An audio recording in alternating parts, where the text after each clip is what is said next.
मैं हूं डॉक्टर राजेश कुमार शर्मा, सह आचार्य समाजशास्त्र, राजकीय महाविद्यालय बहरौल। प्रिय विद्यार्थियों, ये व्याख्यान BA part second paper first की पुस्तक सामाजिक अनुसंधान की पद्धतियों के अंतर्गत निदर्शन पद्धति के चैप्टर से लिया गया है। निदर्शन पद्धति के अंदर कुछ महत्वपूर्ण बिंदु जो इस चैप्टर के अंदर अंत में रह रहे हैं, आज उन महत्वपूर्ण बिंदुओं पर इस व्याख्यान में चर्चा करेंगे, जिसमें मुख्य रूप से संभाविता एवं संभाविता निदर्शन में अंतर, नंबर 2 निदर्शन की समस्याएं और नंबर 3 निदर्शन की विश्वसनीयता की परख, इन बिंदुओं पर हम आज इस व्याख्यान में फोकस करेंगे। आशा है आप सभी लोग इस व्याख्यान को ध्यानपूर्वक सुनेंगे। देखिए स्लाइड।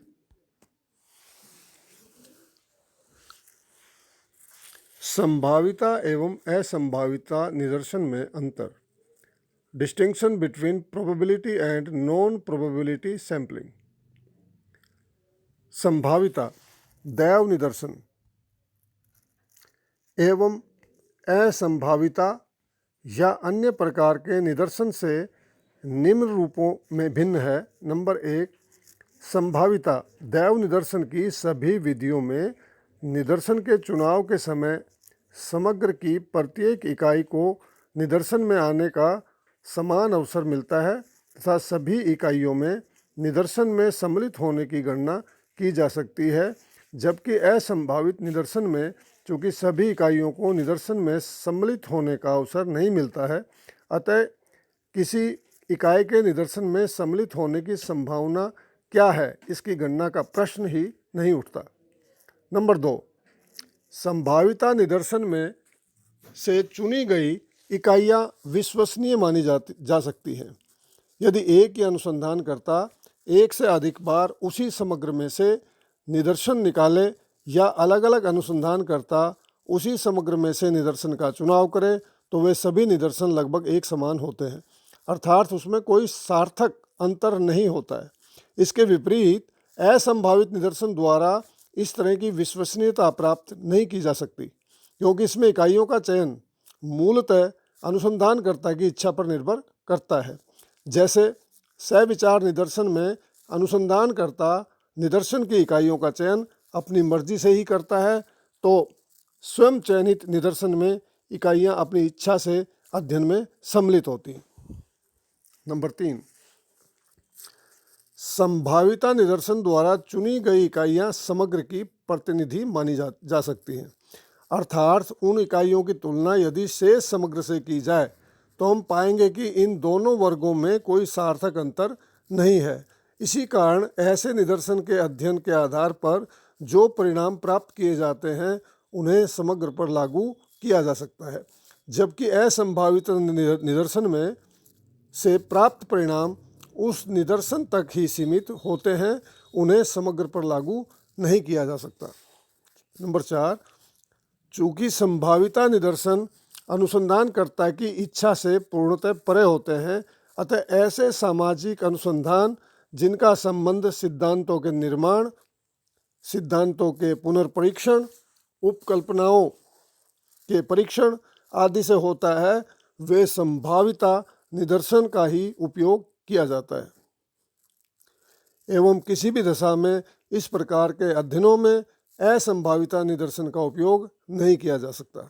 नंबर 5, संभाविता निदर्शन में इकाइयों का चुनाव निष्पक्षता से होता है, अतः यह वैज्ञानिक है, जबकि असंभाविता निदर्शन में इकाइयों के चुनाव में पक्षपात की पूरी संभावना होने से वह वैज्ञानिक नहीं है। नंबर 6, संभाविता निदर्शन में महत्वपूर्ण इकाइयों का निदर्शन में चुनाव होगा ही, यह नहीं कहा जा सकता। वे छूट भी नहीं सकती, जबकि असंभाविता निदर्शन में महत्वपूर्ण इकाइयों को निदर्शन में आवश्यक रूप से सम्मिलित किया जाता है। नंबर 7, संभाविता निदर्शन में विकल्प की संभावना नहीं होती। विकल्प के लिए इकाइयों में परिवर्तन करना होता है। ऐसी स्थिति में संभाविता निदर्शन अवैज्ञानिक एवं पक्षपातपूर्ण हो जाता है।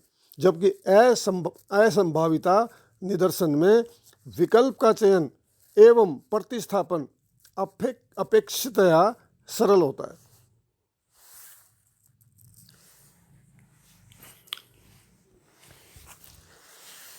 निदर्शन की समस्याएं, प्रॉब्लम्स ऑफ सैम्पलिंग। निदर्शन के चयन में अनुसंधानकर्ता को 3 प्रकार की समस्याओं का सामना करना पड़ता है। नंबर 1, निदर्शन के आकार की समस्या। नंबर 2, अभिनत निदर्शन की समस्या।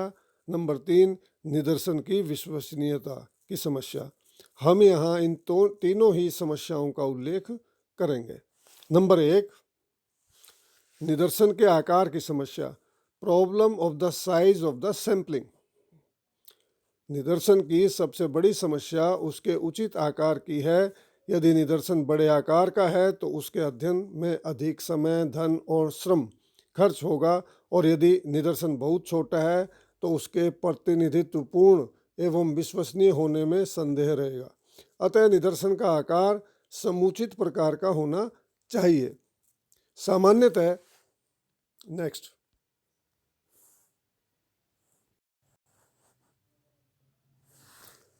निदर्शन का आकार 3% से 5% होना चाहिए। निदर्शन के आकार को कई बातें प्रभावित करती हैं। वे इस प्रकार हैं। नंबर 1, समग्र की प्रकृति। यदि समग्र की इकाइयां पर्याप्त सजातीय हों तो छोटा निदर्शन भी पर्याप्त प्रतिनिधित्वपूर्ण एवं विश्वसनीय हो सकता है। किंतु यदि समग्र में विषमताएं अधिक हैं तो निदर्शन बड़े आकार का होना चाहिए। नंबर 2, वर्गों की संख्या। यदि समग्र में विभिन्न प्रकार के वर्गों में अधिक भिन्नताएं हों तो हमें प्रत्येक वर्ग में से निदर्शन का आकार बड़ा लेना होगा, और यदि वर्गों में पर्याप्त समानता हो तो छोटा निदर्शन ही पर्याप्त होगा। नंबर 3, अध्ययन की प्रकृति। यदि हमें गहन अध्ययन करना हो तो छोटा निदर्शन लेना होगा, लेकिन विस्तृत और सामान्य प्रकृति के अध्ययन के लिए बड़ा निदर्शन लिया जा सकता है। नंबर 4, उपलब्ध साधन। यदि हमारे पास पर्याप्त मात्रा में समय, धन, शक्ति और कार्यकर्ता हैं तो निदर्शन का आकार बड़ा लिया जा सकता है। यदि साधनों की कमी है तो निदर्शन का आकार छोटा लेना होगा। नंबर 5, परिशुद्धता की मात्रा। सामान्यतः ऐसा माना जाता है कि बड़ा निदर्शन अधिक परिशुद्ध और प्रतिनिधित्वपूर्ण होता है, किंतु यदि सही तरीके से चुनाव किया जाता है तो छोटा निदर्शन भी विश्वसनीय एवं प्रतिनिधित्वपूर्ण हो सकता है। अध्ययन प्रणाली। यदि हम प्रश्नावली द्वारा किसी क्षेत्र का अध्ययन करते हैं तो निदर्शन का आकार बड़ा भी हो सकता है, किंतु उसके स्थान पर यदि हम अनुसूची, साक्षात्कार अथवा व्यक्तिक अध्ययन पद्धति का प्रयोग करते हैं तो निदर्शन का आकार छोटा होना चाहिए, क्योंकि इसमें समय, धन व श्रम अधिक खर्च होता है। निदर्शन के प्रकार। निदर्शन के प्रकार पर भी उसका आकार निर्भर करता है। दैव निदर्शन में निदर्शन का आकार बड़ा होना चाहिए ताकि विभिन्न गुणों वाली अधिकाधिक इकाइयों का चुनाव हो सके। इसके विपरीत वर्गीय तथा उद्देश्यपूर्ण निदर्शन में छोटा आकार ही पर्याप्त होता है।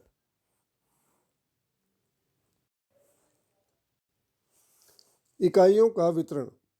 यदि समग्र की इकाइयां विस्तृत भौगोलिक क्षेत्र में फैली हुई हों तो समय, धन व श्रम की दृष्टि से छोटा निदर्शन उपयुक्त होता है, और यदि समग्र भौगोलिक दृष्टि से छोटा है तो निदर्शन बड़ा लिया जा सकता है। वास्तव में निदर्शन के आकार के लिए कोई निश्चित नियम, प्रतिशत या कोई संख्या नहीं है। अनेक परिस्थितियां निदर्शन के आकार को प्रभावित करती हैं। इस संदर्भ में पार्टन ने उचित ही लिखा है, अनावश्यक खर्चे से बचने के लिए निदर्शन काफ़ी छोटा और असहनीय अशुद्धि से बचने के लिए पर्याप्त बड़ा होना चाहिए।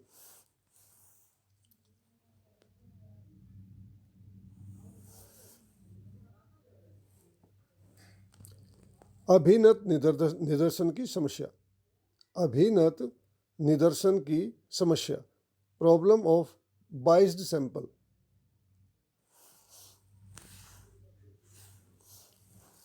एक श्रेष्ठ निदर्शन के लिए आवश्यक है कि वह प्रतिनिधित्वपूर्ण, निष्पक्ष और मिथ्या झुकाव से रहित हो। ऐसा न होने पर वह निदर्शन अभिनतिपूर्ण निदर्शन कहा जाता है। एक निदर्शन में अभिनति निम्नलिखित कारणों से आ सकती है। नंबर 1, छोटा आकार। यदि निदर्शन का आकार छोटा है तो उसमें समग्र की कई महत्वपूर्ण इकाइयों के छूट जाने की संभावना रहती है, तब वह निदर्शन प्रतिनिधित्वपूर्ण नहीं रह जाता है। नंबर 2, सहविचार निदर्शन। इस प्रकार के निदर्शन में अध्ययनकर्ता अपनी इच्छा अनुसार इकाइयों का चयन करता है। इसमें वह ऐसी ही इकाइयों का चुनाव कर सकता है जिनसे संपर्क करना सरल हो। वह असुविधाजनक और कठिनाई से मिलने वाली इकाइयों को छोड़ देता है। ऐसी स्थिति में निदर्शन अभिनतिपूर्ण होता है। नंबर 3, दोषपूर्ण वर्गीकरण। यदि वर्गीय निदर्शन में ऐसे वर्गों का चुनाव कर लिया जाता है जो अस्पष्ट, असमान और अनुपयुक्त हों, तब भी अभिनति आ सकती है, बायस आ सकती है, त्रुटि आ सकती है। इसी तरह से यदि वर्ग में असमान संख्या वाली इकाइयों में से समान संख्या में इकाइयां चुन ली जाती है, तब भी वह असंतुलित और दोषपूर्ण हो जाता है। अन्य स्रोत सूची। यदि स्रोत सूची जिसमें समग्र की समस्त इकाइयां लिखी होती हैं अपूर्ण, पुरानी, अनुपयुक्त अथवा अधूरी हैं, तब भी निदर्शन का चुनाव प्रतिनिधित्वपूर्ण नहीं होगा। यह स्थिति भी निदर्शन को अभिनतिपूर्ण बनाती है। नेक्स्ट, नंबर 5, इकाइयों की अनुचित त्याग या प्रतिस्थापन। कई बार निदर्शन में चुने गए व्यक्तियों से संपर्क करना कठिन होता है या वे सहयोग देने से इनकार करते हैं, तब उन्हें छोड़ दिया जाता है या उनके स्थान पर दूसरी इकाइयों को चुन लिया जाता है। दोनों ही स्थितियों में निदर्शन में पक्षपात की संभावना रहती है।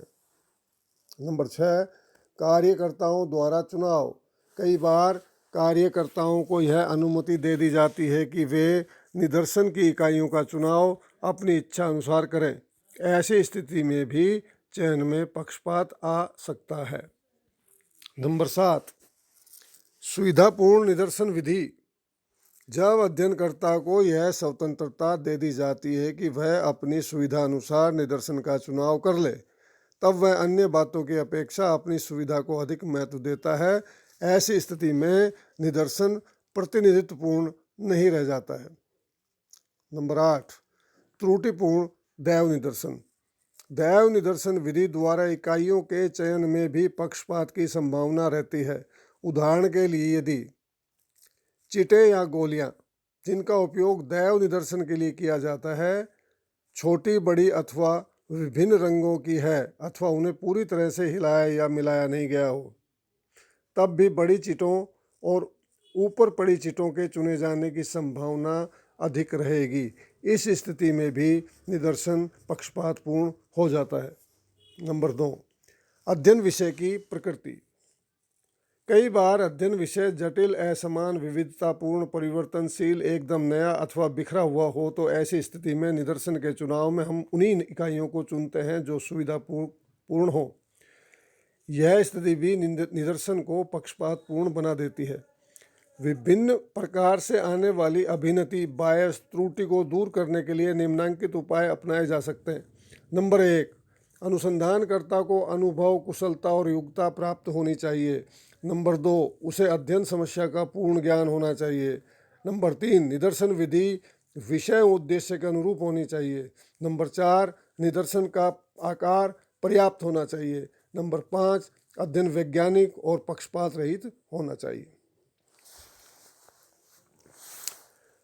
नंबर 3 बड़ा पॉइंट है, ये उसी का पार्ट है, निदर्शन की विश्वसनीयता की समस्या, problem of reliability of sample. निदर्शन की विश्वसनीयता की समस्या, problem of reliability of sample. निदर्शन का चुनाव कर लेने के बाद यह प्रश्न उठता है कि जिन इकाइयों का चुनाव किया गया है वे विश्वसनीय हैं अथवा नहीं। विश्वसनीयता से तात्पर्य है कि वे समग्र का कितना प्रतिनिधित्व करती हैं और क्या उनके लक्षण समग्र के लक्षण माने जा सकते हैं, तथा निदर्शन इकाइयों के अध्ययन के निष्कर्ष को किस सीमा तक समग्र पर लागू किया जा सकता है।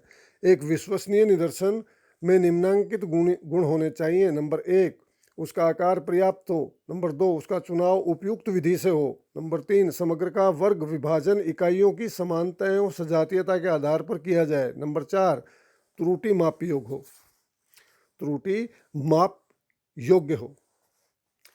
निदर्शन की विश्वसनीयता की परख, test of reliability of sample, बहुत आवश्यक पॉइंट है। इसमें कुछ सब पॉइंट्स हैं, ध्यान से सुने। चुने हुए निदर्शनों की विश्वसनीयता को परखने के लिए निम्नांकित उपाय अपनाए जा सकते हैं। नंबर 1, समांतर निदर्शन, पैरेलल सैंपलिंग। इस विधि में समग्र से किसी अन्य विधि द्वारा दूसरा निदर्शन चुन लिया जाता है और दोनों ही निदर्शनों के सांख्यिकी मापों, मूल्यों, विचरण, आवर्ती एवं बंटन आदि की तुलना की जाती है। यदि दोनों में पर्याप्त सीमा तक समानता है तो निदर्शन विश्वसनीय माना जाता है। समानता का अर्थ एकदम समानता से नहीं वरन पर्याप्त मात्रा में समानता से है। नंबर 2, समग्र से तुलना, कंपैरिजन विद यूनिवर्स। कभी कभी समग्र की बहुत सी विशेषताओं जैसे लिंग, अनुपात, आयु आदि का वितरण ज्ञात होता है। यदि इस प्रकार की माप का पता हो तो निदर्शन की इकाइयों की उनसे तुलना की जाती है और दोनों में पर्याप्त समानता होने पर निदर्शन विश्वसनीय माना जाता है। नेक्स्ट, नंबर 3, निदर्शन, सैंपलिंग फ्रॉम सैंपलिंग। निदर्शन की विश्वसनीयता की परख का एक तरीका यह है कि चुने हुए निदर्शन में से कुछ इकाइयों का चुनाव दैव निदर्शन द्वारा किया जाता है और उसकी तुलना मूल निदर्शन से की जाती है। यदि इस उप निदर्शन में मूल निदर्शन के गुण हैं तो निदर्शन को विश्वसनीय माना जाता है। नंबर 4, महत्व परीक्षण, सिग्निफिकेंस टेस्ट। मोजर ने निदर्शन की विश्वसनीयता की जांच के लिए परमाप त्रुटि स्टैंडर्ड एरर के आधार पर निदर्शनों के महत्व का परीक्षण करने का सुझाव दिया है। नंबर 5, अध्ययन परिणामों की तुलना, कंपैरिजन ऑफ फाइंडिंग्स। किसी एक विधि द्वारा निकाले गए निदर्शनों के अध्ययन से प्राप्त निष्कर्षों की तुलना किसी दूसरी विधि द्वारा चयनित निदर्शनों के अध्ययन के निष्कर्षों से की जाती है। इससे भी हमें मूल निदर्शन के विश्वसनीय होने का पता लग सकता है। नंबर 6, सर्वेक्षण की पुनरावृत्ति, रिपीटिशन ऑफ सर्वे। यद्यपि यह कठिन कार्य है फिर भी संभव हो तो लगभग मिलते जुलते सर्वेक्षणों की पुनरावृत्ति करके उनमें से लिए गए निदर्शनों की तुलना करके विश्वसनीयता की जांच की जा सकती है। प्रिय विद्यार्थियों, निदर्शन पद्धति का ये अंतिम चरण था। व्याख्यान पूरा हो चुका है। इस व्याख्यान से जुड़ा हुआ प्रिंटेड मैटर आपके व्हाट्सएप ग्रुप पर प्रेषित किया जा रहा है। अपने व्हाट्सएप ग्रुप पर इस व्याख्यान का अध्ययन आप कर सकते हैं। साथ ही इस ऑडियो वीडियो को भी ध्यान से आप सुने एवं अपनी तैयारी करें। मुझे आशा है ये व्याख्यान आपको अच्छा लगा होगा और अब ये व्याख्यान यहीं पर समाप्त किया जा रहा है। धन्यवाद।